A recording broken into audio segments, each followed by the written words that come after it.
kasih Tuhan, kami mengucap syukur Engkau boleh kumpulkan kami untuk kami boleh saling menguatkan. Terima kasih pengurapan-Mu turun atas hamba-Mu Tuhan. Biarlah setiap firman yang diucapkan Tuhan berasal daripadamu. Segala kedagingan kami tolak di dalam nama Yesus. Sehingga kami boleh bertemu dengan Kau secara pribadi, Tuhan Yesus, melalui firman-Mu Tuhan. Apa yang Kau kehendaki di dalam kehidupan kami.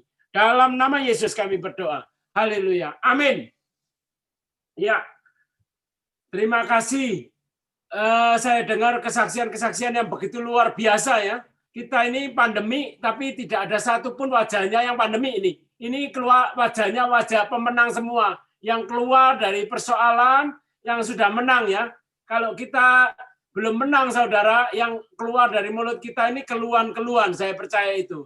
Tapi kalau kita yang keluar sebagai pemenang dalam masa sulit pandemi ini, kelihatan dari wajah kita, pengucapan syukur itu ada penyerahan, ada kekuatan daripada Tuhan yang diberikan kepada kita. Ya, saya percaya saudara, saya tadi dengar kesaksian-kesaksian ya, di mana saya ditanya Pak Anton, minta tema apa katanya. Saya bilang maturity, saya bilang gitu, kedewasaan rohani. Ya, ini saya mau membagikan berkat ya saudara, bukan kita, saya sudah dewasa, bukan, tapi kita mau belajar. Di dalam 14:23 dikatakan di sana, saya bacakan aja saudara, segala sesuatu harus dilepaskan untuk mengikut Yesus. Pada suatu kali banyak orang-orang berduyun-duyun mengikut Yesus dalam perjalanannya. Sambil berpaling, ia berkata pada mereka, jika seorang datang kepadaku dan ia tidak membenci bapak ibunya, istrinya, anak-anaknya, saudara-saudaranya, laki-laki atau perempuan, bahkan nyawanya sendiri, ia tidak dapat menjadi muridku. Barang siapa tidak memikul salibnya dan mengikut aku, ia tidak dapat menjadi muridku. Nah, ini jelas saudara dikatakan ada pada waktu itu berduyun-duyun, Tuhan membuat batasan ya. Berduyun-duyun dengan murid itu lain saudara. Kalau berduyun-duyun pengikut biasa ya, tapi kalau mau serius, ada harga yang harus dibayar saudara.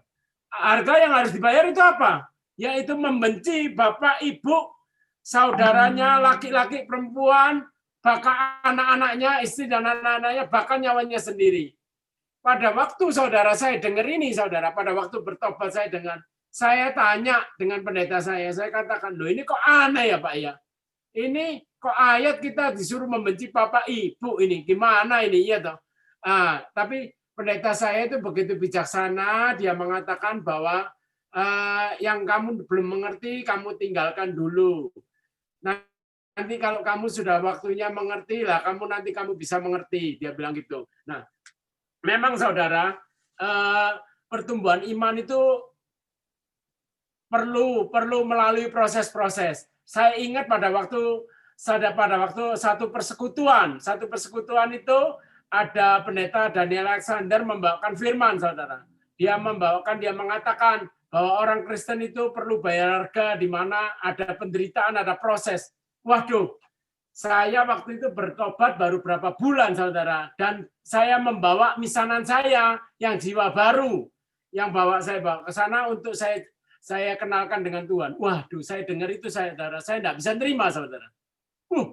Saya bilang sama hamba Tuhan, pendeta saya bilang, itu gimana itu hamba Tuhan kok bilang ikut Kristen kok harus menderita, saya bilang gitu.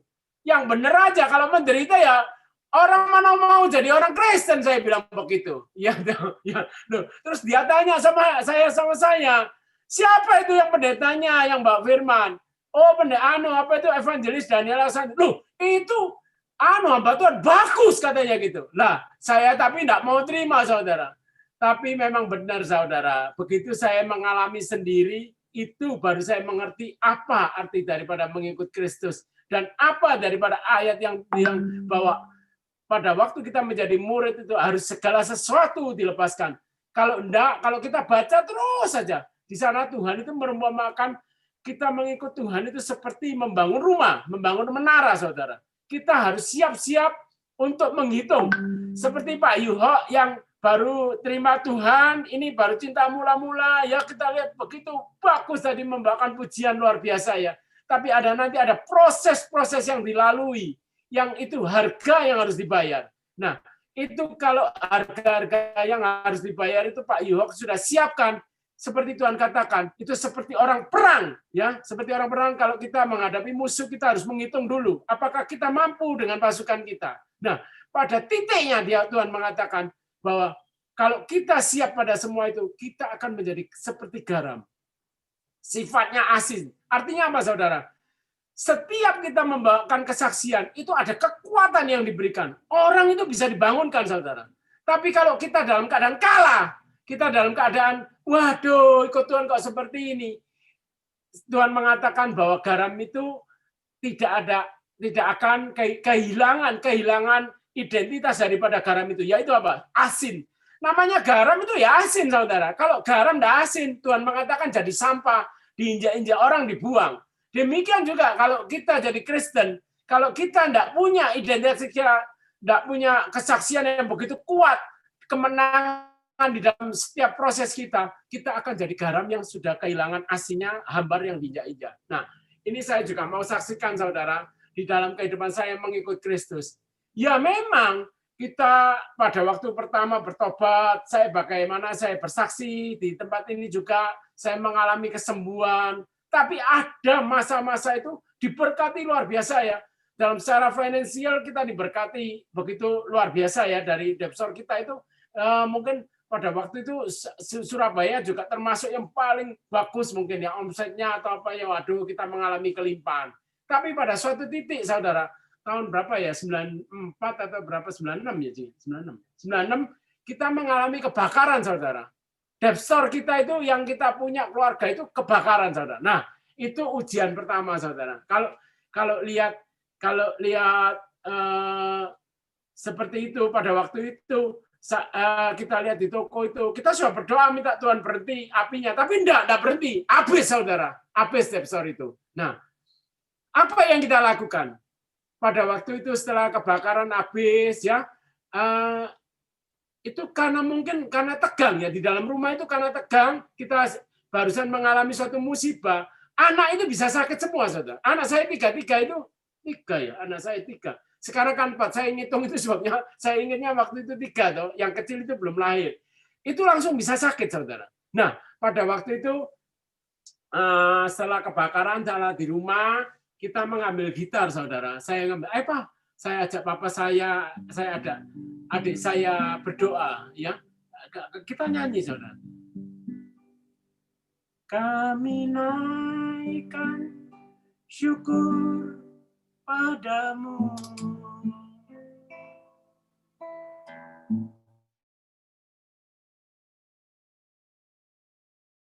Syukur padamu.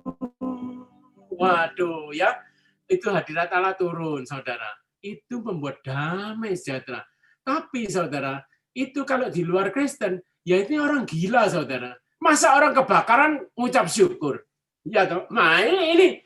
Tapi ayat firman Tuhan mengatakan, apa, Tuhan? Ucapkanlah syukur dalam segala perkara. Artinya apa, saudara?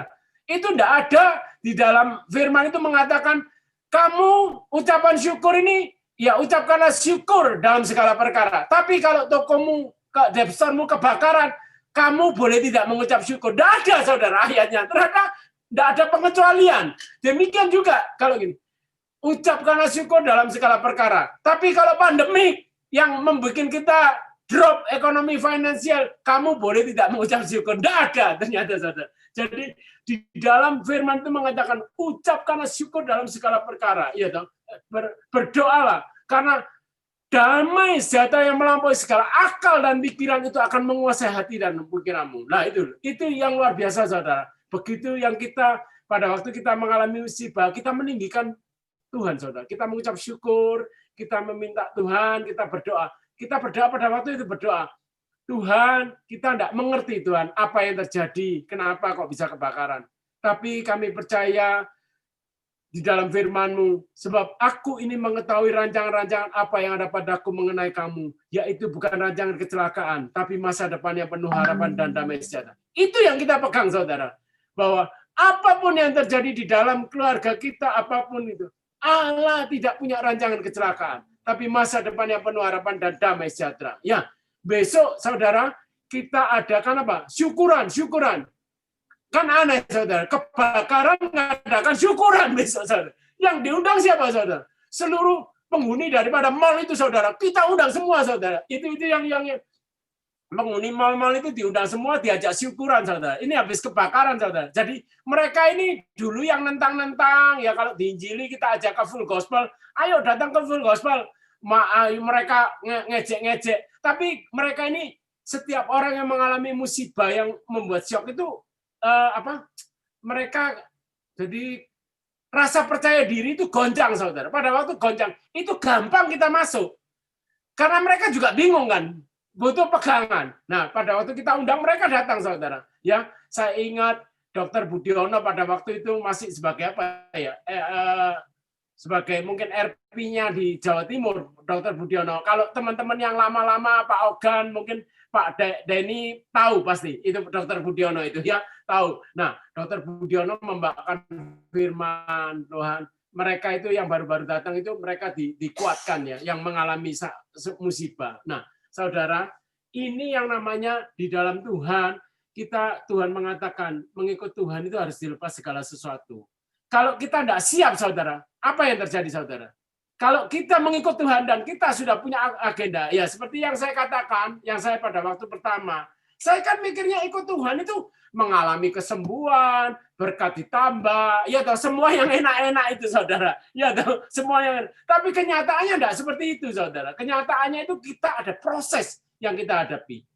Seperti dalam masa pandemi ini, saudara. Masa pandemi ini saya kan lagi bangun rumah, saudara. Ya, bangun rumah itu namanya deposito. Sudah kita hitung ya, kita tidak perlu, sudah cukup, ini namanya nanti paling kita jual aset satu aja sudah cukup ini ya. Nah, pada waktu itu kan saya kira ini pembangunan rumah saya ini kira-kira kurang 4M gitu ya. Nah, ini pada waktu teman nawar tanah saya, gimana ini teman full gospel ini mau beli. Saya bilang kamu jangan beli punya saya. Saya bilang kamu punya teman lain aja. Sebabnya kalau saya setiap jualan properti itu harganya itu tinggi. Saya kan enggak enak. Sesama teman kan, waduh enggak enak kalau bukan harga pasaran yang dijual gitu loh. Saya bilang silakan pilih ke tempat lain. Padahal dia bukannya harga yang rendah loh, saudara. Menurut saya ya harganya pantas, normal gitu. Cuma saya ini kan, dia kan umpamanya 15 juta semeter ya. Tapi saya mintanya 18 juta semeter. Saya sungkan kalau ya lebih baik dia cari lain. Akhirnya benar, saudara, dia ketemu tempat yang lain. Sebetulnya dia senang karena bisa tetangga itu buat anaknya. Nah, setelah pandemi, saudara, waduh, ya ternyata hitungannya itu kan enggak cocok semua, saudara. Kita yang tiap bulan bisa masuk, itu nggak bisa masuk. Nah, itu saya sadar bahwa kadang-kadang kita, saudara, di dalam itu jangan terlalu sombong, saudara. Jangan terlalu sombong. Jadi, itu sudah tahu pasarannya 15, jangan diminta yang apa itu pasarannya 18 juta. Itu juga satu pelajaran bagi saya. Waduh, ada kekeliruan di dalam diri saya ini. Coba saya jual pada waktu itu, saya juga tidak mengalami kesulitan. Sudah oke, tetap aja jalan. Karena saya terlalu mengenalkan. Nah, ini suatu proses ya saudara. Saya terima. Juga ada satu proses lagi. Kadang-kadang kita itu di dalam Tuhan, saudara. Saya tahu bahwa kalau kita mau dipakai Tuhan dengan luar biasa, dengan supaya itu ada yang perlu dipangkas. Kan Tuhan mengatakan bahwa orang selain melekat, tapi perlu dipangkas. Nah, pada waktu pandemi ini, saya seperti Pak Denny mengatakan, yang kalau kita bisa mengucap syukur ya, pertama kaget. Waduh, ini yang namanya tagihan ini kan nggak bisa berhenti. Sedangkan kita langsung pandemi, jeret gitu, nggak ada penghasilan toh. Ya. Nah, pada waktu itu juga kita ini, yang pertama saya lihat ini, kita kan kerja butik juga. Saya lihat di butik-butik di mal-mal ini, waduh ini kok pada tutup ya ini ya. Saya kira ini juga kita pasti alami nanti ini. Kelihatannya 1 bulan, 2 bulan bisa selesai. Saya lihat ini tidak gampang loh, ini bisa berbulan-bulan ini. Terus saya pikir yang pertama yang harus dikerjakan apa sih? Efisiensi. Iya toh, kos-kos yang tidak perlu itu, saudara, itu yang harus dipotong dulu. Terus saya mulai pada waktu itu di mall, saya sambil jalan itu saya mikir gini, kos apa ya yang perlu dipotong dulu? Kalau menurut saudara, kos apa yang perlu dipotong? kalau penghasilan sudah menurun? Ya persembahan. Betul enggak, saudara? Iya tuh. Namanya persembahan itu kan mengikuti omset, saudara. Iya tuh. Kalau omset tidak ada, apanya yang mesti dipersembahkan? Ya, ya, saya pada waktu itu saya mikir gitu. Tapi Tuhan itu begitu luar biasa, saudara. Begitu saya mikir gitu, saya mikir gitu. Waduh, ini persembahan ini pertama-tama yang harus dipotong ini. Tapi saya lihat pada waktu itu saya lewat toko di salah satu mall ya yang terkenal di Surabaya, ada Adidas, tempatnya Adidas itu ditutup, saudara, ditutup rolling door-nya. Di rolling door-nya itu ada tulisan. Tulisan itu apa? Never give up, ya, with something you believe in. Jadi jangan pernah menyerah dengan apa yang kamu percayai. Saya lihat itu, saudara, saya ketawa sendiri. Saya ini kan jalan sendiri. Saya ketawa sendiri. Saya tahu itu dari Tuhan. Tuhan sedangkan mengajarkan saya. Jangan berkecil hati. Jangan pernah menyerah, ya toh, dengan apa yang kamu percayai. Kita percaya, saudara, di dalam Elia, di mana Elia itu dipelihara Tuhan di Sungai Kerit, saudara. Siapa yang memberi makan? Gagak. Loh, itu tidak masuk akal, saudara. Mana ada gagak itu bukan binatang, termasuk binatang serakah ya, saudara ya. Itu mana ada burung serakah gitu bisa mengirim roti tiap hari sama dia. Nah, itu tapi keajaiban. Ini benar, saudara. Sebelum saya pandemi ini terjadi, saya baca itu. Saya baca itu dalam hati saya mengatakan ini. Dalam hati saya sendiri. Apa bisa ya terjadi ya di dalam zaman sekarang itu Tuhan itu pelihara pakai burung gagak. Saya mikir gitu loh, saudara. Tapi saudara, apa yang terjadi pada pandemi ini ya, saudara ya?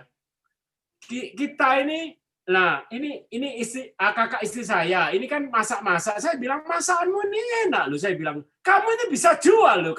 Saya bilang gitu. Ya, tuh. Terus mereka ini menjual. Nah, daripada saya tidak ada kerjaan, saudara. Tapi saya ini kan orangnya biasanya gengsi, saudara. Terus saya lihat, saya daripada tidak ada kerjaan, selama pandemi ini kan nganggur, saya bantu mereka. Tak bantu, ayo. Saya bilang gitu, ngirim-ngirim makanan ini loh, saya bilang gitu. Jadi kurir, saudara. Saya kepingin tahu. Saya percaya pada masa pandemi itu, kalau kita, saudara, melekat pada Tuhan, ada sesuatu yang Tuhan berikan, saudara. Mungkin uang bukan. Mungkin uang bukan ya, saudara. Tapi karakter kita sedang dibentuk. Waduh. Kalau biasanya, saudara, kita itu malu pasti, saudara, jadi kurir. Bayangkan, ya toh, kita ini, mohon maaf. Ini saya mau menceritakan bukan rumah saya ini di daerah elit ya, di rayanya Surabaya, di raya Majakerta. Sekarang saya ini mencoba jadi kurir, saudara.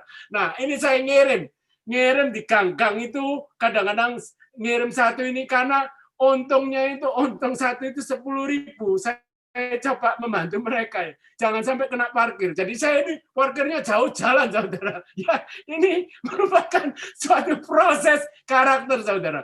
Tapi ya kadang-kadang salah alamat, yang namanya dia bilang alamatnya itu nomor 31. Ternyata tidak ada, saudara, nomor 31. Di sana itu 32, dia memberi nomor 32. Di sana itu ganjil semua. Saya sampai putar 3 kali loh, saudara. Saya telepon orangnya itu lagi senam. Nah, ini kalau bukan Tuhan siapa, saudara? Ini untuk apa? Memproses kita supaya kita rendah hati, saudara. Ya, saya ini, waduh, saya mau marah loh, mau marah itu, saudara. Tapi sabar dulu, sabar.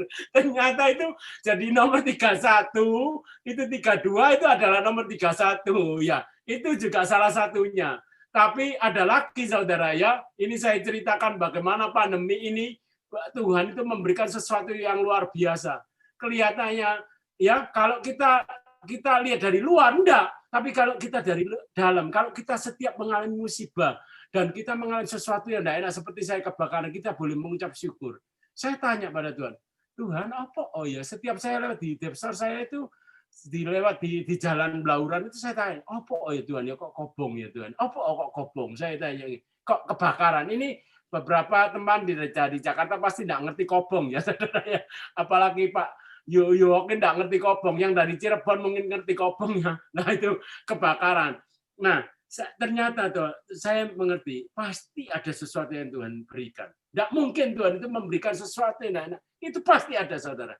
Baik itu ketidakadilan apapun, kalau kita bisa menerima, Tuhan akan bukakan. Itu lebih berharga daripada bangunan besar yang kebal. Saya mikir, oh, akhirnya saya ngerti, saudara. Kenapa? Ketika kita mengalami semua itu, kita tetap setia pada Tuhan, saudara. Nah, itu yang diberi Tuhan, karakter. Apapun yang terjadi, seperti Tuhan mengatakan di dalam tadi yang saya bacakan, mengikut Tuhan untuk menjadi murid Tuhan itu, segala sesuatu harus dilepaskan. Ya toh? Kita mengalami kebakaran, tapi kita tetap setia. Itu suatu yang berharga begitu. Waduh, begitu saya ingat itu, saya terima kasih pada Tuhan.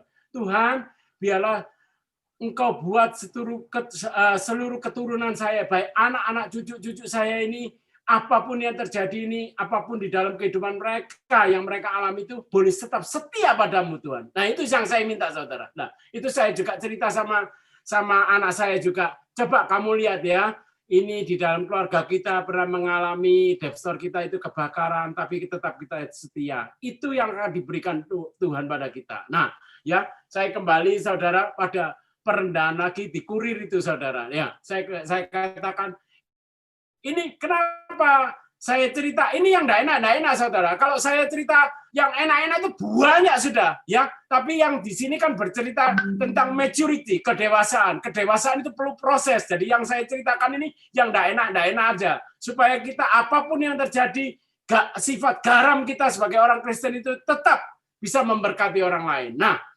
pada waktu saya habis kebakaran itu, saudara, seorang teman dari Full Gospel mengatakan gini, ayo ikut pelayanan di Salatiga, kata gitu. Wah, saya juga ikut, saudara. Saya pikir ikut pelayanan aja enggak apa-apa. Sampai di sana, saudara, kan ada acara Full Gospel, dulu kan ada outreach.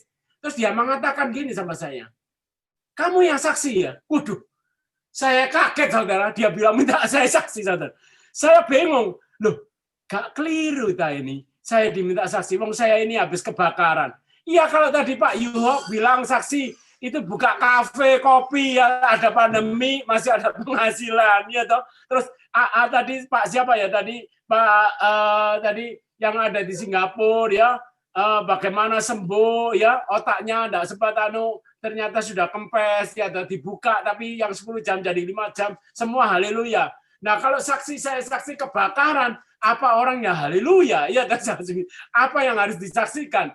Tapi pada waktu itu, saudara, saya berdoa pada Tuhan. Tuhan, saya tidak ngerti apa yang kau mau, tapi saya diminta saksi, ya saya nurut aja, tapi minta supaya namamu itu boleh dipermuliakan Tuhan melalui kesaksian. Nah, pada waktu saya kesaksian apa yang saya ceritakan, saudara, saya turun, saudara.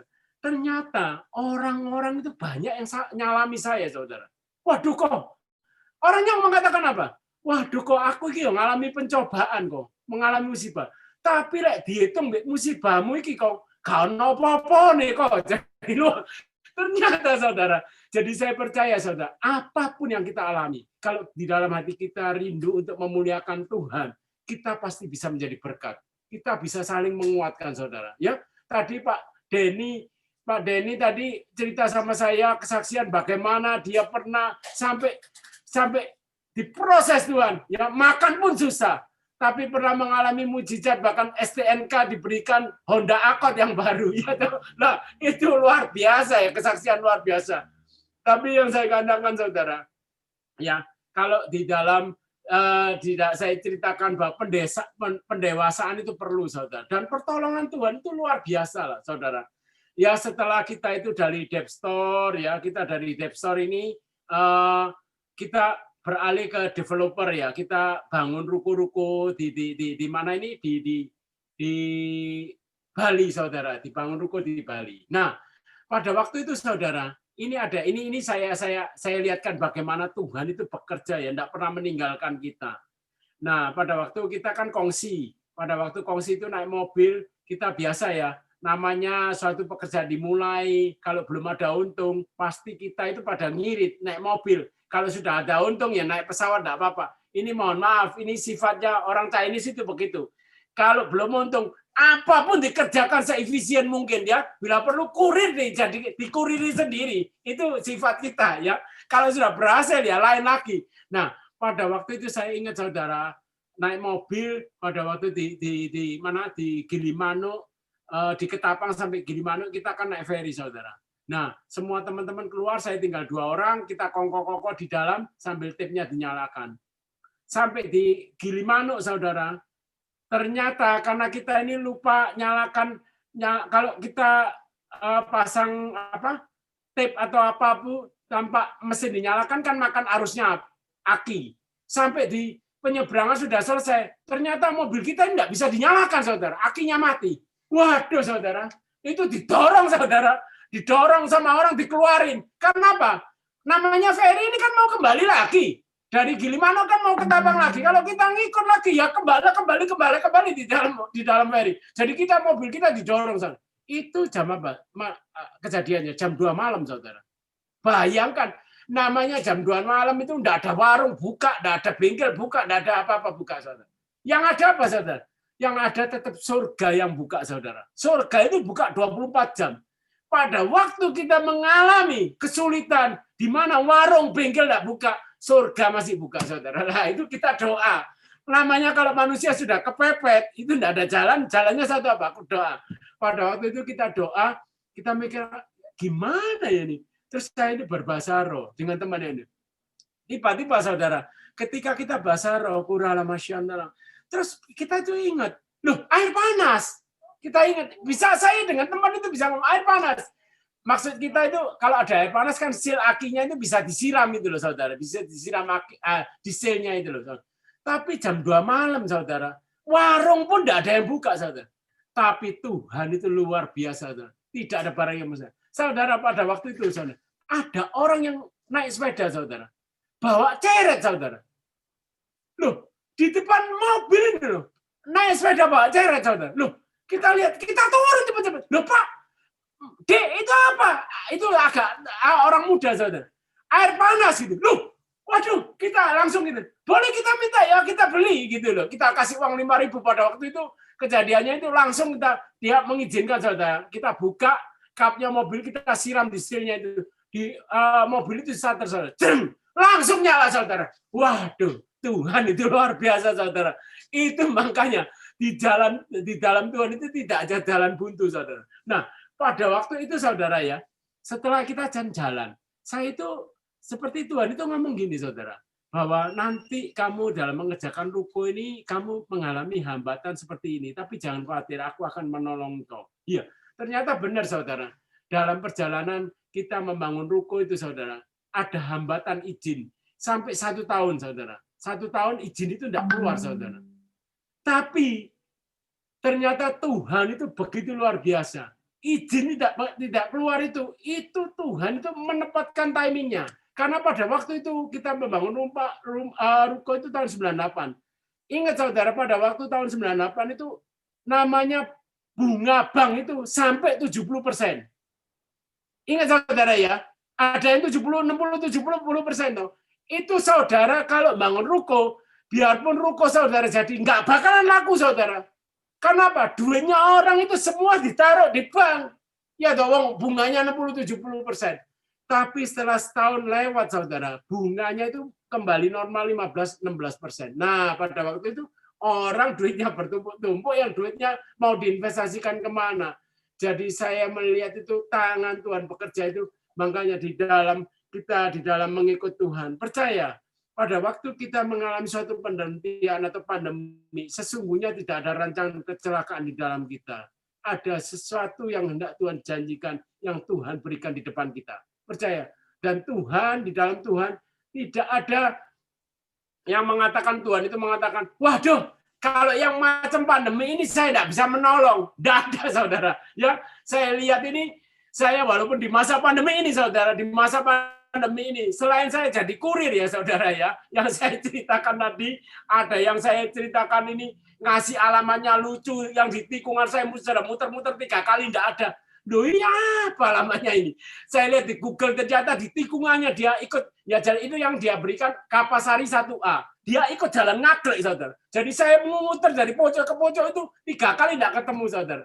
Saya hampir saya ini keluar gerutuan dan ngomel gitu loh. Tapi saya ingat, aduh, ini pasti ada maksud Tuhan ya. Terus saya ini berdoa, Tuhan, mungkin saya ini diproses kurang hancur, saudara ya. Saya bilang Tuhan kalau kurang hancur lagi Tuhan. Supaya boleh saya ini boleh apa yang kau kehendaki dihidupkan karakter saya mungkin ada yang kurang, hancurkan lagi supaya jadi berkat. Saya bilang gitu sama ya.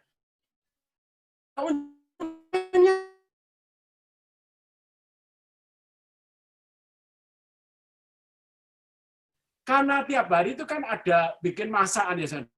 Saya itu mendapatkan masakan saudara tiap hari. Ya ada nasi ayam, nasi baikut, nasi soto Betawi ya tiap hari.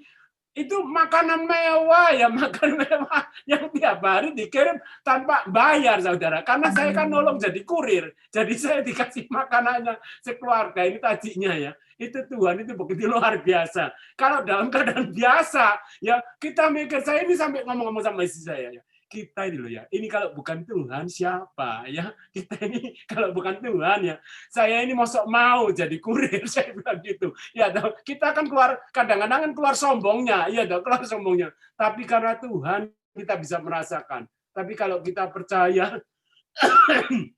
di dalam Tuhan itu ada proses, ada kedewasaan yang Tuhan minta ya, maturity. Biarlah kita siap apapun yang terjadi itu. Tidak ada maksud dari Tuhan itu untuk mencelakakan kita, tapi Tuhan itu Allah yang penuh kasih, ya. Terus kita lihat siapa kita ini? Siapa kita ini? Ya kalau saya lihat ini, siapa kita ini yang dijadikan kawan sekerja Allah, dikasih kesempatan untuk bersaksi, menguatkan teman-teman yang lain, juga Pak Denny tadi bersaksi, juga Koyongho ini ya bersaksi tadi, Pak Sapa ya, semua bersaksi saling menguatkan. Kita ini siapa saudara? Kalau kita mengingat dulu ya, saya lihat ini kita ini betul-betul mesti bersyukur. Apapun yang kita terjadi, kita mempunyai Allah yang dahsyat, Allah yang luar biasa ya. Kita boleh dikasih kesempatan untuk melayani Dia. Ya, itu saya percaya daripada mengikut Tuhan itu kedewasaan itu. Kalau mungkin saya ceritakan lagi, tapi saya kira tidak perlu diperpanjang, tapi lebih baik kita diskusi, saudara. Saling tanya jawab, apa yang perlu kita ada yang di dalam hati, itu yang lebih perlu. Tapi yang perlu kita, bahwa mengikut Tuhan itu ada proses, dan percayalah, di dalam Tuhan jangan sampai tanggung-tanggung. Kalau Tuhan mengatakan, ya saya dulu tidak mengerti di dalam ayat itu, bahwa mengikut Tuhan untuk jadi muridnya adalah membenci ayah, ibu, dan saudara lelaki, istri, dan anak-anaknya. Pada waktu itu saya tidak ngerti, saudara. Tapi ketika saya membaca ayat itu, saya mengatakan, Tuhan, kalau memang jadi muridmu itu, Tuhan, untuk butuh untuk semua ini. Saya mau, Tuhan. Saya katakan gitu, saudara. Walaupun saya tidak mengerti pada waktu itu. Karena saya percaya Tuhan itu adalah Allah yang kasih. Kalau saya menaruh hidup saya, masa depan saya pada kepercayaan saya pada hidupnya, pasti saya akan melihat Tuhan itu, kita akan melihat bagaimana Tuhan itu beserta kita dan kita itu bersama Dia untuk melayani pekerjaan Tuhan. Nah, saya katakan pada waktu Tuhan, aku mau Tuhan membenci ayah, ibu, istri, anak-anak, bahkan nyawaku sendiri untuk mengikut Engkau. Ya. Nah, pada waktu itu saya percaya saudara, ada suatu kekuatan saudara bahwa kita diputus pada waktu itu. Kenapa saudara? Pada waktu kita mengatakan itu, kita diputus hubungan kita. Terus yang terjadi apa? Kita mengasihi Tuhan di atas segala-galanya. Nomor satu di atas segala-galanya mengasihi Tuhan. Nah, terus kok aneh? Kok menghormati orang, kita disuruh membenci. Terus kok ternyata ada ayat juga menghormati orang tua. Nah, itu tuh ayat selanjutnya, begitu kita mulai menaati, kalau mengikut Tuhan, percaya dulu, baru pengertian itu datang. Bukan kita mau minta pengertian itu timbul dulu, baru kita nurut. Tidak bisa, saudara. Karena Allah itu begitu besar. Jadi kita nurut dulu, baru kita nanti pengertian itu timbul kemudian. Begitu saya nurut, saudara, pengertian apa yang saya dapatkan? Tuhan itu mengatakan, hormatilah orang tuamu. Artinya apa, saudara? Itu mutlak, saudara, yang daripada Tuhan. Jadi hormatilah orang tuamu. Orang tua itu layak tidak layak. Mungkin kelakuannya, mungkin orang tua saya orang tua yang bertanggung jawab ya. Tapi saya dengar dari kesaksian Pak Ayung bagaimana ayahnya penjudi, ya toh tidak pernah. Waduh, saya ini kan teman baik dengan Pak Ayung. Bagaimana dia cerita dengan saya luar biasa. Ya, tapi kan dia ikut bertobat pada Tuhan. Itu orang tuanya yang di Kramat Tunggak di Jakarta itu didatangi, saudara. Yang dulu dia menceraikan papa mamanya, yang dia mengurus surat cerai, dia mendatangi firman Tuhan, saudara. Itu yang begitu luar biasa, bahwa Tuhan mengatakan, hormatilah orang tuamu. Tidak ada kata-kata, tapi kalau orang tuamu itu tidak bertanggung jawab terhadap keluargamu, jangan dihormati. Tidak ada, saudara. Itu jadi mutlak. Setiap firman itu mutlak, saudara. Jadi itu begitu luar biasa di dalam mengikut Tuhan. Mungkin itu yang bisa saya bagikan. Ya, mungkin saya rindu berdoa untuk saudara-saudara sebelum nanti kita teruskan dengan diskusi. Ayo kita berdoa, saudara. Tuhan Yesus, kami mengucap syukur, firman sudah disampaikan Tuhan, kami rindu, boleh setiap kami mengalami kedewasaan rohani Tuhan. Tapi kami percaya kedewasaan itu bukan dari kekuatan kami Tuhan, tapi dari kemurahan-Mu Tuhan. Kami minta kekuatan daripada-Mu Tuhan, supaya setiap kami Tuhan, tetap roh kami ini menyala-nyala seperti di dalam firman-Mu mengatakan di dalam Lukas 14 ayat 25 dan seterusnya mengatakan biarlah kami menjadi garam yang sifatnya asin Tuhan. Sampai pada waktu kami dipanggil Tuhan, roh kami menyala-nyala. Tidak ada satupun daripada kami yang lelah dan garam itu menjadi hambar Tuhan. Tapi tetap kami menjadi berkat Tuhan. Di mana kami melihat di dalam chapter Menara Doa ini begitu luar biasa hamba-hamba-Mu Tuhan. Pada waktu usia mereka ada yang 70, mungkin ada yang mendekati 80, tapi roh mereka menyala-nyala Tuhan. Tetap bisa memberkati Tuhan. Biarlah semua itu menjadi teladan bagi yang muda-muda Tuhan. Kami mengucap syukur dalam nama Yesus. Juga kami berdoa untuk anak dan cucu kami, keturunan kami, seperti Engkau yang mengatakan di dalam Yonatan bin Rekam, aku bersumpah kepadamu, karena engkau setia kepadaku, maka keturunanmu tidak akan terlepas melayani aku. Tuhan, kami minta anak cucu kami, keturunan kami, melayani engkau dengan setia, Tuhan. Terima kasih, Tuhan. Kami mengucap syukur dalam nama Yesus. Terima kasih, Tuhan memberkati. Ya, kalau kita mau diskusi, tanya, jawab juga boleh. Ya. Terima kasih.